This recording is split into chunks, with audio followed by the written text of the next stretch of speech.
Hey guys, it's Edward here, bringing you another video for another game review, and today it's going to be the classic franchise of Halo, more specifically Halo 5 Guardians. And this is the fifth installment, obviously, Halo 5, and it's done by 343 Industries. And I'm a little bit torn on this game because, on one hand, like, I love Halo. It's a very smooth game. The graphics in this game look great, and the gameplay is very fun. However, there are a lot of things that I feel like 343, like, they're trying to do a lot of things that I feel like I just don't agree with. Like, I'm not saying like they're horrible people or anything, but I just don't agree with their approach at all. So basically, like, so at the end of the day, like, I would say the overall game is pretty good. It's decent, but when compared to like Halo 3 and Halo 2, like, I honestly, like, they dropped the ball. Like, you can't even compare to those two. Let's go into. Let's just go right into it. Like, first things first, like the whole storyline. I knew that Halo 5 was going to be like a cliffhanger because, I thought everyone kind of knew already that when, Bungie dropped Halo and went out to go do Destiny, and 343 took over, that they were going to do this whole new trilogy, and that was the point. And so, Halo 5 was going to be kind of the, like, not Return of the Jedi, the Empire Strikes Back type of movie where it's like, okay, you have this kind of middle of the movie and it's going to leave you hanging, and I understand like that's going to be a part of it, and I thought everyone knew that, but I guess not a lot of people did. But anyway, it doesn't really matter if people did or not, because the way they handled it was not done very well, if you ask me. Like, all of the stories, all the trailers kind of depicted this is going to be this epic battle between, Spartan Locke and the Master Chief, Blue Team versus Osiris Team, because, like, Blue Team has gone like AWOL type of thing, and they're just going to go on rogue, and now you have Osiris Team hunting them down. Because, like, they kept on playing these images of where, like, you have Chief and Locke, like, pointing a gun at each other, and both of them are, like, essentially in the same type of scenario where it's like one is almost dead, and they're saying to each other, is like, oh, look at your choices, like, this is what you wanted, something, whatever, right? Like, it seemed like they're trying to build this up to be this, like, epic, like, rivalry between the two of them, where one is going to have to die in order for the other to live, or something like that, right? And that just never happened. And for why, there are spoilers, so if you don't want to hear this, I suggest you might want to turn away. But anyways, like, they never actually go up to that, because, like, the story in the beginning, it's like, okay, you kind of get the sense, because Osiris is chasing after Master Chief, and then when Master Chief is not compliant, it's like, oh man, like, Osiris is like, oh yeah, I'm gonna go get this guy, like, what the hell, he has to, like, follow orders like I do. And then but then, like, halfway through the game, or like a little bit, like, 75% through the game, Spartan Locke realizes, like, oh shit, like, I'm actually, like, I agree with Master Chief at the end of the day, even though I was so dogmatic in, like, two missions ago. I agree with him now, so therefore I'm just gonna follow him. And this whole rivalry just ends because out of nowhere, because they're like, oh, we're coming here to save you, and that's just weird. Like, I feel like, why build up this, like, whole, like, you know this whole tension, and then just throw water on it, like, there's, like, as if it never even happened. And I feel like that was, like, just poor writing. Like, or maybe, like, the marketing team didn't really communicate to, like, the actual game developers. It's like, or the marketing team just went crazy and, like, they didn't even play the damn game or something. I don't know, like, even know what happened there. And then other things that, and that's one thing, right? The story was not that great. Another thing is, along with the story, is that you play as Spartan Locke probably, what, 75 to 80% of the time, And with some of those missions, like you don't even do anything. You're just walking around like some like base camp, and you're just like, okay, let's just go grab stuff and grab intel. And I'm sorry, but this is not an RPG. All right, do not throw RPG elements into this if you're not going to actually be one. So, because I do not want a whole mission just me walking around talking to like random ass people. Like this is Halo.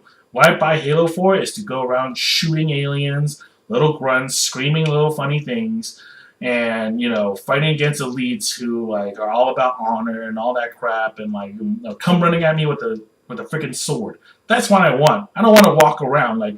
I don't know why you guys even put that in there because it's just useless, pointless. I understand you're trying to tell a story, but all of that could have been done in a cutscene or something. It's not necessary, and like for you guys to put it as a mission, it's arguably kind of lazy. Like frankly, like it's like as if like you just ran out of mission ideas, so therefore he's like, I'm just gonna throw this crap in there, so that you guys have something to do, and then we have like a full mission list, and there you go. And honestly, like I feel like it's kind of like robbery in a way. It just takes away from the whole experience. And anyways, going back to the whole Master Chief thing or Master Chief Lock thing, the fact that you don't even get to play as Master Chief or not as much is ridiculous. The whole point of Halo, like everyone who plays Halo wants to be Master Chief. That's why he's that iconic character. That's why you want to be him. Is because he's badass. Like you don't care about Locke. Like like what's the point of playing Halo if you can't be Master Chief? Some people might say, what about Halo Reach and ODST? That's different. You're telling a story in the Halo universe that does not involve Master Chief. And when you do that, you're okay with not having Master Chief in it. But if you're going to tell a Halo story with Master Chief as like the main protagonist or whatever, then have him be the main character you play. I don't care about like what Osiris team does. Like half of them, like I mean, it's kind of cool. Nathan Fillion is in it, but who cares, right? Like he's like the comic relief. But I'd rather much more play as like blue team the whole entire game. Like Osiris should have been flipped around where it's like blue team is 80% and then Osiris is like 20%, and it's like that's all we care about. But they didn't do that, and I don't know if they're trying to like mix things up or they're trying to phase out the chief and then put like Locke as like the new like Master Chief, essentially the new like main face of Halo. I don't know if they're trying to do that or not, but I hope they don't because that's like taking away Mario from the Mario world. Like you don't kill off characters like that, and I hope they're not trying to do that. But yeah, like that was like other things I didn't like. There's more things like there's arguably no boss fights whatsoever. There's that one gatekeeper, bookkeeper dude, and you just fight him. Like every boss fight is him, and every time he just multiplies. Why is that even a thing? Like I don't get that. Like it's just like that just seems lazy. Like so lazy. It's like you could not have made anything better. Like I mean the croc like fighting the Kraken thing was like kind of cool because you get to go in it, but half the time you're just flying around until the last minute you have to go in and then you just blow something up and then you just bounce. And that was it. Like you have to fight up the Kraken, yeah, whatever. And yeah, I don't know. Like it's just not. I feel like there's so many things that they dropped the ball on in terms of the campaign. Which is, people love playing. And, like, when Halo 2 came out, yeah, like, you played as either the Arbiter or the Master Chief. Arguably, I wish there was, like, Arbiter missions, Like, you fight with Arbiter to take back San Helios. And I was like, dude, can I be the Arbiter? Because he has that, like, special blade, like, that golden one. And, he's pretty badass, like, after a while. But now it's like, you kind of see him a little bit, and he fights alongside you for a little bit, but that's it. And like, he's just kind of like a side note. And that's cool, I guess, but, it would have been fun if there's like a side, like, kind of a side op, and you get to be, like, Arbiter or whatever. And overall, I mean, but the main meat, I would say, the reason people buy Halo for the most part is because of the multiplayer. And I feel like multiplayer is always been pretty solid for Halo. Like even for this for this game, like all the multiplayer I feel like is pretty good. The battle arena is really fun. You just have like a ton of like like a 30, like I forget what's the number, like 18 versus 18. So that's pretty cool. Like in terms of, it's a really easy way to earn like points and stuff, like rec points, so that you can unlock packages. And like, I like the fact that they added like different skins and whatnot, and those are all like always pretty fun. But but the one thing is like everyone doesn't like is that they took away split screen because of the 60 FPS, right, frames per second.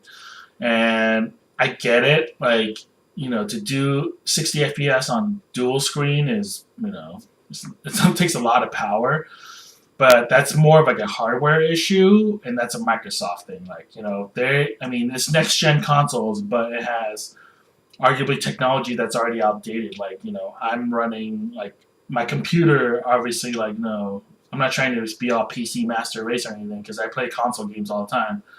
But like my computer is already like 2x more powerful than the Xbox One, and Xbox One has only been out for like 3 years. So I mean that's kind of sad.